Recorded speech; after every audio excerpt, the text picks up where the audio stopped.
Hi friends, આપણે અભ્યાસ કરી રહ્યા છીએ પ્રકરણ 2 બહુપદીઓ. એમાં આપણે આની પહેલાના લેક્ચરમાં સ્વાધ્યાય 2.2 નો પહેલો અને બીજો પ્રશ્ન છે સોલ્વ કરેલો. આજે આપણે ત્રીજો પ્રશ્ન જોવાનો છે. એકદમ સરળ છે, થોડું ધ્યાન આપજો. જો સૂચનામાં છે નીચેની બહુપદી સામે દર્શાવેલ x ની કિંમતો એ આપેલ બહુપદીના શૂન્યો છે કે નહીં તે ચકાસો. શું કરવાનું છે અહીંયા? તો કે જે બહુપદી તમને આપેલી છે એ બહુપદીમાં x ની કિંમત -1/3 મૂકવાની અને પછી એનું સાદુરૂપ આપવાનું. સાદુરૂપ આપતા છેલ્લે પરિણામ જો શૂન્ય મળે તો લખવાનું કે આપેલ બહુપદીનું શૂન્ય x -1/3 છે.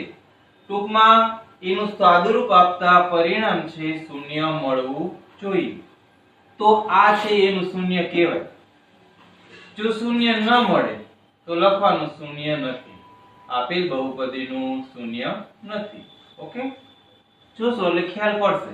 ઓકે, હવે આપણે અહીંયા x ની કિંમત શું મૂકવાની છે? તો કે દરેક દાખલામાં તમને આપેલી છે એ મૂકવાની. અહીંયા x ની કિંમત આપી છે -1/3. તો આપણે મૂકીએ p of x બરાબર 3. આ x છે તો x ની જગ્યાએ મૂકવાના -1/3 વત્તા 1. ઓકે, 3 ઉડી ગયા. આ 3 અંશમાં છે, આ છેદમાં છે, ઉડી જાય તો વધ્યું શું? આયા -1 વધ્યા, આયા વધ્યા +1. માઈનસ પ્લસ માઈનસ, એક માંથી એક જાય તો 0. શું મળ્યું પરિણામ? શૂન્ય. તો પરિણામ જો તમને શૂન્ય મળે તો લખવાનું માટે આપેલ બહુપદીનું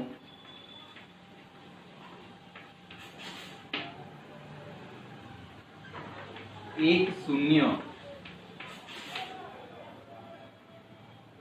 -1/3 છે. આવું લખવાનું દરેક વખતે. ઓકે, જો શૂન્ય મળી જાય તો શૂન્ય છે એમ લખવાનું, શૂન્ય ન મળે તો લખવાનું શૂન્ય નથી. ઓકે, એમના પછીનો દાખલો લે. અહીંયા આપણે x ની કિંમત કેટલી લેવાની છે? 4/5. તો આપણે x ની જગ્યાએ લખીએ 4/5 બરાબર 5. x ની જગ્યાએ લખો 4/5 -5. અંશ અને છેદમાંથી 5 ઉડી ગયા તો શું હોય? 4 - 5. હવે અહીંયા 4 - 5, હવે 5 ની કિંમત 22/7 લ્યો તો પણ શૂન્ય આવી શકે નહીં. અહીંયા લખું માટે 4 - 5 does not equal to 0. 4 - 5 છે 0 બરાબર નથી. માટે આપેલ બહુપદીનું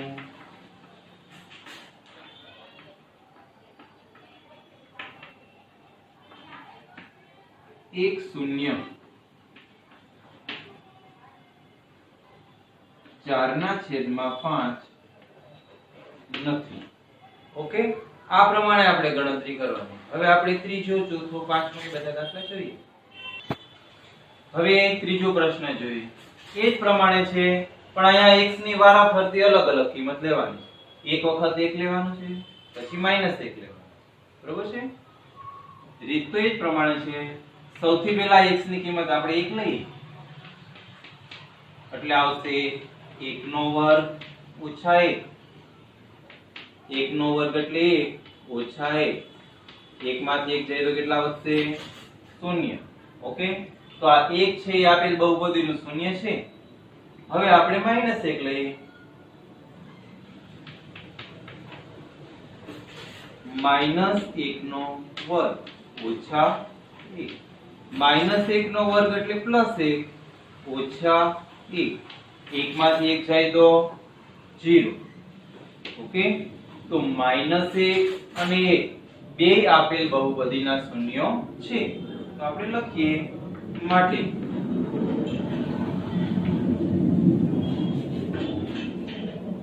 x બરાબર 1 અને -1 એ આપેલ બહુપદીના શૂન્યો છે.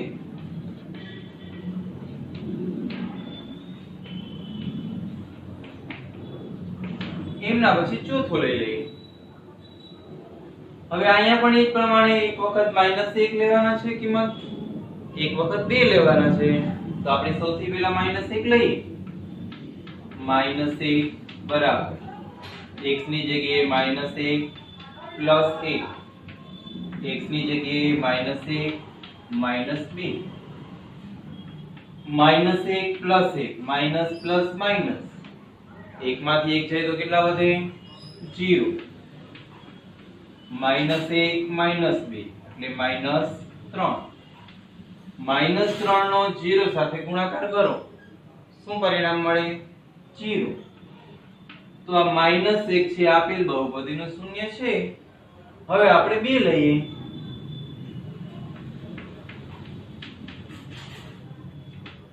b + 1 b -2. અહીંયા x ની જગ્યાએ 2 માઈનસમાં માઈનસ 2 ના 2, 2 ને 1 3, 2 માંથી 2 જાય તો 0. 3 અને 0 નો ગુણાકાર કરો, 0 મળે. બરોબર છે? બેયમાં શૂન્ય પરિણામ મળ્યું. તો આપણે શું લખશું? માટે x બરાબર -1 અને 2 એ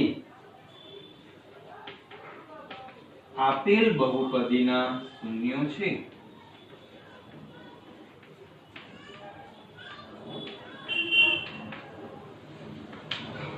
ઓકે, હવે એમના પછીનો પાંચમો દાખલો જોઈએ. તો હવે આપણે એમના પછીનો પાંચમો પ્રશ્ન જોઈએ. ઓકે, તો હવે અહીંયા x બરાબર કેટલા લેવાના તમારે? 0. તો 0 નો વર્ગ આવશે. 0 નો વર્ગ શું મળે મિત્રો? 0 નો વર્ગ 0 જ મળે. તો એ શૂન્ય છે. તો લખીએ માટે x બરાબર 0 એ આપેલ બહુપદીનું શૂન્ય છે. ઓકે, એમના પછી છઠ્ઠો લઈએ. છઠ્ઠામાં તમારે x ની કિંમત લેવાની છે માઈનસ m ના છેદમાં a. તો p x ની જગ્યાએ લખો માઈનસ m ના છેદમાં a બરાબર. ચાલો l ની જગ્યાએ તો l જ મૂકશું. આપણે x ની જગ્યાએ મૂકવાના માઈનસ a છેદમાં વત્તા m ની જગ્યાએ તો m જ મૂકશું. હવે મિત્રો જો અહીંયા આ l છે એ ઉપર છે, આ l છે એ છેદમાં છે, તો અંશ અને છેદમાં છે ઉડી જશે. તો અહીંયા વધ્યું શું? માઈનસ m વધ્યું plus m, minus m plus m ઉડી જશે. બે ઉડી જાય એટલે વધે શું? શૂન્ય. માટે x બરાબર માઈનસ m ના છેદમાં a એ આપેલ બહુપદીનું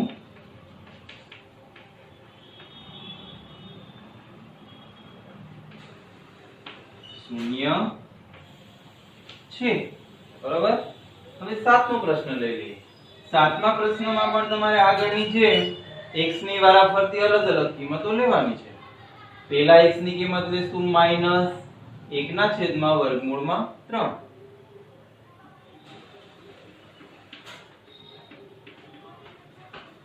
માઈનસ 1 ના છેદમાં વર્ગમૂળમાં 3 બરાબર 3 ના 3. x ની જગ્યાએ લખીએ માઈનસ 1 ના છેદમાં વર્ગમૂળમાં 3 m નો વર્ગ માઈનસ 1. ઓકે, 3 ના 3 એમ નામ લખીએ. હવે મિત્રો માઈનસ 1 નો વર્ગ શું થાય? માઈનસ 1 નો વર્ગ છે પ્લસ 1 થાય. તો આપણે અહીં લખીએ પ્લસ 1. વર્ગમૂળમાં 3 નો વર્ગ શું થાય? તો કે વર્ગમૂળમાં 3 ગુણ્યા વર્ગમૂળમાં 3 કરો તો વર્ગમૂળમાં 9 આવે અને 9 નું વર્ગમૂળ કેટલું મળશે? 3.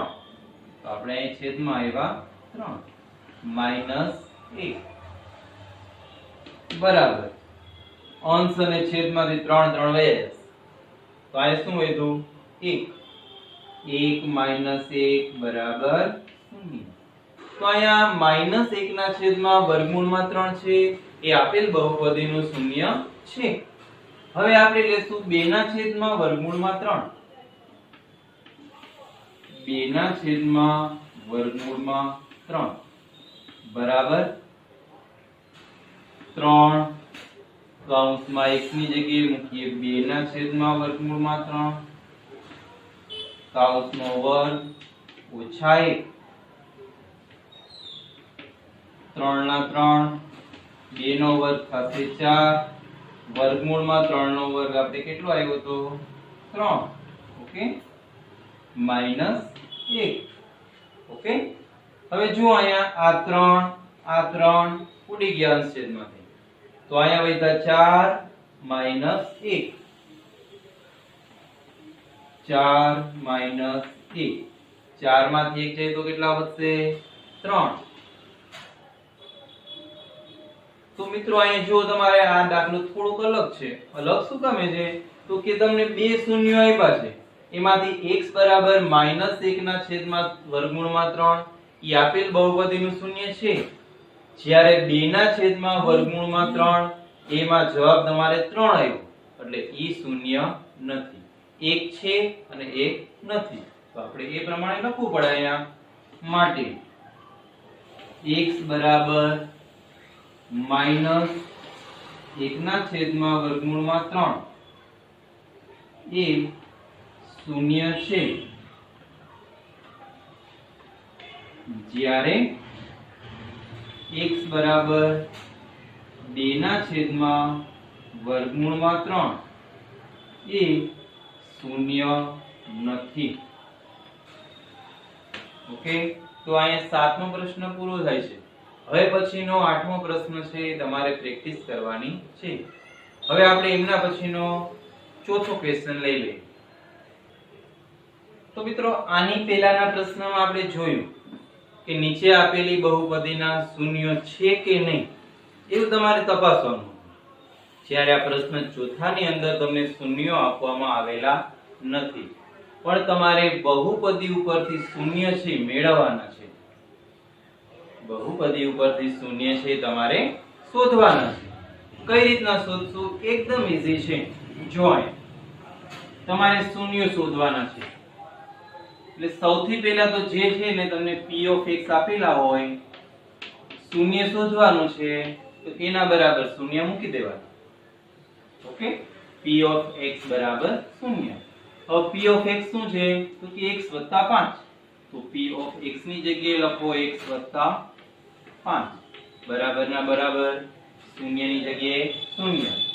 હવે મિત્રો શૂન્ય શોધવાનો એટલે તમારે બહુપદીની અંદર જે ચલ આપવામાં આવેલો છે એ ચલની કિંમત શોધવાની. તો અહીંયા ચલ છે x તો x ની કિંમત તમારે શોધવી હોય તો આ 5 નું પક્ષાંતર કરવું પડે. તો 5 પ્લસ છે તો એ શું થઈ જશે? માઈનસ.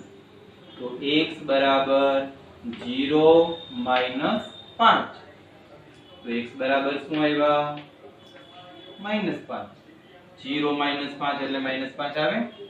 તો આપેલી બહુપદીનું શૂન્ય કયું મળ્યું? -5. આની પહેલા દાખલો આનાથી ઉલટો હતો. x બરાબર -5 આપી દીધા હતા અને એમ કે ભાઈ શૂન્ય છે કે નહીં એવું તપાસવાનું. ઓકે એકદમ સરળ છે. તો લખી નાખીએ માટે શૂન્ય x બરાબર -5. આ ન લખો તો પણ ચાલે. x ની કિંમત એટલે સમજી જાય આ શૂન્ય છે. બરોબર? એ જ પ્રમાણે ઉપર જેવો જ દાખલો છે પણ આ માઈનસ છે. સૌથી પહેલા તો p of x બરાબર 0 મૂકી દેવાનું. p of x એટલે x - 5 બરાબર 0. આપણે x ની કિંમત મેળવી છે તો આ -5 છે એને ઓલી બાજુ લઈ જશું એટલે માઈનસ ના પ્લસ થઈ જાય. તો x બરાબર શું મળ્યા? 0 + 5 એટલે 5. તો આ બહુપદીનું શૂન્ય મળ્યું +5, આ બહુપદીનું શૂન્ય છે -5. એમના પછી ત્રીજો દાખલો p of x બરાબર 0. p of x બરાબર આપણે લેશું 2x + 5. 2x + 5 બરાબર 0. હવે આપણે ક્રમશઃ x ની કિંમત શોધવાની છે. આપણે તો ક્રમશઃ આપણે પદ જે એની સાથે અચળ પદ છે એને જુદા પાડતા જશું. પહેલા આપણે +5 ને લઈ જઈએ ઓલી બાજુ, એટલે +5 થઈ જશે -5. 0 લખવાની જરૂર નથી. આ તમારો પહેલો બીજો દાખલો હતો એટલે શરૂઆતમાં આપણે લખ્યા છે, પણ 0 -5 એટલે -5 જ આવવાના છે, એટલે 0 કોઈ લખવાની જરૂર નથી. હવે આપણે x ની કિંમત જોઈએ છીએ, એની સાથે 2 છે એ ગુણાકારના સંબંધમાં જોડાયેલા છે, તો આપણે 2 નું પક્ષાંતર કરીએ તો ભાગાકારના સંબંધમાં જાય. x બરાબર -5/2. ઓકે, તો આ બહુપદીનું શૂન્ય ક્યુ મળ્યું? -5/2. એ જ પ્રમાણે સેમ ટુ સેમ એ જ પ્રકારનો દાખલો છે. p of x બરાબર 0. 3x - 2 બરાબર 0. 3x -2 આ બાજુ આવી જાય +2, તો x બરાબર 2/3. ઓકે, 0 મળ્યો 2/3. હવે એમના પછીનો 5મો 6ઠો 7મો દાખલો લઈ લઈએ. ચાલો, એમના પછી 5મો પ્રશ્ન. p of x બરાબર 0. p of x બરાબર શું આપ્યું છે? 3x બરાબર 0. 3 અને x માં 3 ને જુદા પાડીએ તો 3 ક્યાં જશે? 0 ના છેદમાં. હવે મિત્રો 0 ભાગ્યા 3 કરો તો કેટલા? 0. બરાબર છે. હવે એમના પછી p of x બરાબર 0. p of x એટલે ax. આમાં ઘણા ગોટા ખાઈ જાય કે આમાં તો કઈ સંખ્યા જ નથી આપી. કઈ નહીં, આપણે x ને ચલ બનાવવાનો છે, x સિવાયના જે હોય એનું પક્ષાંતર કરી નાખવાનું. ઓકે, તો x બરાબર 0/a. તો x બરાબર શું આવશે? 0.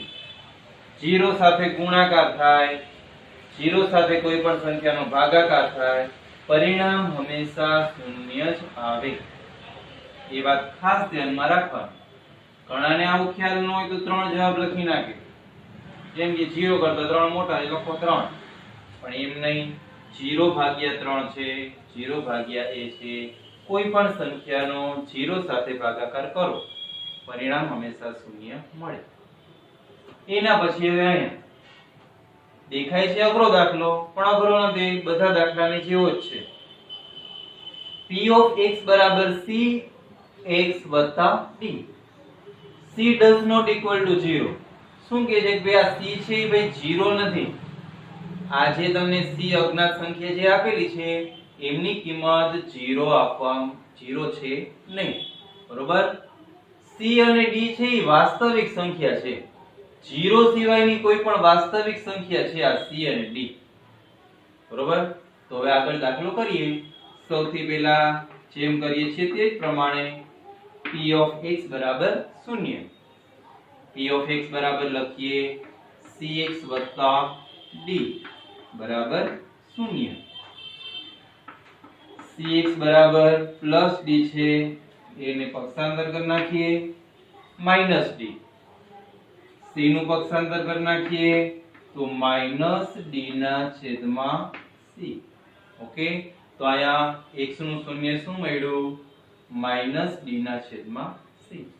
તો મિત્રો આયા આપણું સ્વાધ્યાય 2.2 છે એ કમ્પ્લીટ થાય છે. હવે પછીના લેક્ચરમાં આપણે સ્વાધ્યાય 2.3 માં મળશું. બરોબર છે? અને એક ખૂબ જ અગત્યનું પ્રકરણ છે, સ્વાધ્યાય છે.